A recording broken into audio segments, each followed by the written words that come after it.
Zach, dis-moi, est-ce qu'on peut rater une opportunité de la vie? Une opportunité de vie. De vie, oui. Si on peut rater une opportunité de vie. Ouais, si on peut rater une opportunité de vie. Mais attends, mais tu as déjà la réponse ou bien tu veux seulement me faire parler? Non? Je veux une réponse. Ok. Est-ce qu'on peut rater une opportunité de vie? Oui, je pense qu'on peut rater une opportunité de vie. On peut rater une opportunité de vie. Il faut comprendre une chose.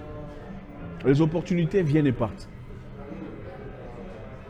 Beaucoup de personnes se trompent pensant que si je rate une opportunité aujourd'hui, je pourrais me rattraper demain. Ça ne se passe pas toujours comme ça, malheureusement. Il faut prendre les opportunités de la vie comme des saisons. Okay? Comme l'hiver, l'été, le printemps, l'automne. D'accord? Chaque situation qu'on traverse dans la vie est une saison. C'est-à-dire, l'été de votre vie, c'est quand les choses vont très bien. L'argent coule à flot, vous avez un bon boulot, la famille est bien, les enfants sont bien, ils sont à l'école. Ça, c'est l'été. Quand vous faites vos travaux et tout marche bien, c'est l'été de votre vie. Il faut en profiter. Mais l'été ne dure pas pour toujours. L'été a une fin. L'hiver, c'est quand les choses ne marchent pas. Le compte bancaire est vide, il n'y a pas d'argent, vous tombez malade, la santé n'est pas bonne, les enfants ne sont pas bien. C'est l'hiver de votre vie. Maintenant, il faut comprendre une chose. Dans la vie de l'humain, on a seulement un certain nombre d'étés. Ce n'est pas pour toujours. L'été ne revient pas toujours. Vous comprenez? On a seulement un certain nombre, limité d'étés dans la vie d'un humain. Je vous donne un exemple. Quand je commençais à boxer, on m'a offert une opportunité pour aller combattre. Mon entraîneur à l'époque me dit, Zach, je sais que d'où tu viens, la vie est très difficile. Mais tu es un garçon brave, tu es courageux. Il y a des opportunités ici. J'ai un combat de boxe pour toi. Je sais que tu n'as jamais eu de combat amateur. Parce que normalement, avant de devenir boxeur professionnel, il faut faire plusieurs combats amateurs. Dans une cinquantaine, peut-être 60 ou 100. Avant de devenir professionnel. Avoir toute l'expérience nécessaire. Moi, je n'avais pas ça. Il me dit, je sais que tu n'as jamais eu de combat amateur. Mais voilà une opportunité pour toi. Si tu veux, moi je t'encourage, vas-y. Saisis-la. Et tu décideras après le combat si tu veux continuer à boxer ou pas. J'ai pris l'opportunité. Mais il me dit, je ne serai pas là avec toi. Parce que moi, je veux partir au Japon. Je vais aller au Japon pour soutenir un autre boxeur. Donc, l'entraîneur est parti au Japon soutenir un autre boxeur. Il m'a donné un entraîneur femme, okay? Une femme entraîneur pour venir avec moi. Donc, j'avais un choix, soit aller combattre ou bien ne pas aller combattre parce que l'entraîneur était une femme. J'ai dit, bon, ok, je vais y aller. Je suis parti, j'ai combattu et les choses ont changé, ma vie a avancé, peu importe, vous avez commencé.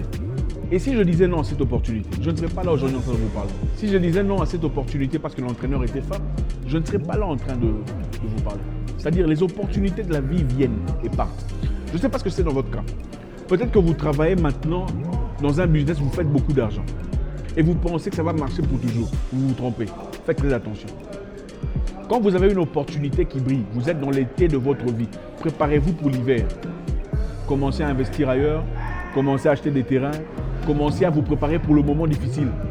Parce que les moments difficiles ne durent pas. Attention, les bons moments aussi ne durent pas pour toujours. Beaucoup de personnes, c'est valide dans beaucoup de cas. D'accord? Une femme, par exemple, il y a un monsieur très intéressant qui vous approche. Il vous dit clairement, je veux de vous, je veux qu'on fasse quelque chose de bien ensemble et tout le reste. Vous regardez le monsieur, il est intelligent, il est brave, il est travailleur, il avance. Mais il n'est pas aussi beau que vous l'aimez. Il n'est pas votre genre d'homme. Il n'est pas grand, il est court, vous n'aimez pas ça, vous dites « Ah non, je ne veux pas ça ». Vous espérez avoir une autre personne. Attention, qui vous a dit qu'il y aura une autre personne? Certainement, il y aura peut-être une autre personne, mais attention, est-ce que vous aurez une personne comme lui? Beaucoup de personnes, vous réaliserez, rejettent une personne qui a 80% de ce qu'ils cherchent. Vous avez une personne qui a 80% de tout ce que vous cherchez chez un homme ou chez une femme. Après, vous allez chercher une personne qui a les 20% qui manquent chez la personne qui a 80%. Vous comprenez? Vous quittez une personne qui a 80% de ce que vous cherchez chez quelqu'un pour suivre une personne qui a les 20% qui manquent. Et c'est après que vous réalisez. Moi, je vous dis aujourd'hui, si vous êtes une femme, vous êtes dans votre vie un monsieur bien, élégant, intelligent. Vous avez des problèmes pour l'instant. Votre ego est élevé, son ego aussi. Allez suivre ces messieurs et excusez-vous. Si vous êtes une Africaine qui se respecte, allez suivre ces messieurs et excusez-vous. N'écoutez pas ces gens-là qui vous disent « Oh non, la vie, c'est pas seulement le mariage. » Attendez. Quand vous aurez 40 ans, 41 ans, 42 ans et qu'il n'y a personne à vos côtés, vous dormez dans des nuits froides, vous regardez toutes vos copines avec leurs enfants qui grandissent. Maman, maman, maman. C'est là que vous allez réaliser l'importance du mariage. Il ne faut pas vous tromper vous-même. Allez vous excuser pour redevenir normal. Les opportunités viennent et partent.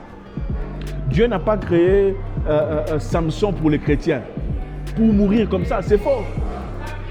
Samson a été créé pour être un juge, pour dominer, pour gagner, pour montrer la gloire de sa nation. Mais comment il est mort? Il est mort parce qu'il a raté son opportunité. Parce qu'il y a des personnes qui vous diront non, l'opportunité que Dieu a préparée pour toi ne peut pas rater. C'est faux. Quand Dieu a créé Adam et Ève pour les croyants, les musulmans et les chrétiens, vous pensez qu'il a créé Adam et Ève pour qu'ils fassent leurs bêtises? Non. Dieu a créé Adam et Ève pour qu'ils vivent dans l'opulence, pour qu'ils vivent bien. Mais ils ont foutu eux-mêmes leur propre opportunité en l'air. C'est-à-dire que l'opportunité n'est pas figée. L'opportunité se présente, quitte à vous d'être assez malin, d'être assez sage pour savoir gérer les opportunités qui viennent dans votre vie. La vie est une continuation des saisons. Il faut comprendre dans quelle saison vous êtes dans votre vie. Il y a beaucoup de gens qui ont eu des opportunités. Quelqu'un est venu dans leur vie, ouvrir des portes, mais ils n'ont pas été très honnêtes. L'opportunité est partie. Quelqu'un est venu dans leur vie, ouvrir des portes, ils n'ont pas été assez braves, l'opportunité est partie. Il y a des moments dans la vie où on vous donne une opportunité de travail par exemple. On vous dit bon ok, on veut engager une personne pendant 3 mois. Vous dites non, moi je veux pas ça, je veux opportunité à délai indéterminé. Mais vous ne comprenez pas que ceux qui vont prendre cette opportunité, après avoir accompli 3 mois de travail, peut-être qu'on leur dira bon monsieur, vous avez très bien travaillé, ok, on a aimé votre attitude, alors désormais on vous donne un contrat à durée indéterminée. Il ne faut pas rater l'opportunité. Ouais. Donc, il y a des opportunités dans la vie, on vous dit, bon, il faut faire quelque chose de bien pour avancer. Et ça vous fait peur. Il y a des opportunités qu'on ne partage pas avec qui que ce soit. Parce que quand vous dites à qui que ce soit, on va vous décourager. On vous dira, non, il ne faut pas y aller, comment tu vas faire? D'ailleurs, tu vois, ce comportement, c'est-à-dire patati et patata. Mais vous ne comprenez pas que c'est une opportunité que vous ratez. Et cette personne qui vous a découragé n'en payera pas les prix.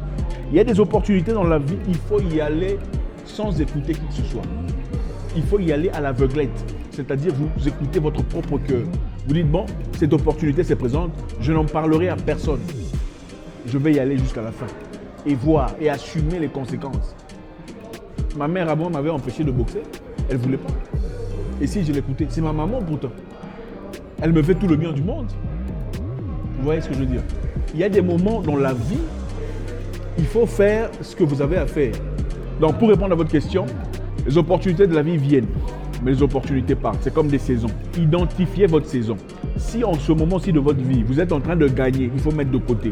Parce que vos gains, vos victoires ne seront pas nécessairement éternelles. L'homme naît et il meurt. Donc tout a un début et une fin. Attention, les mauvais moments de la vie passeront, ne vous en faites pas. Il y a un moment, ça va passer.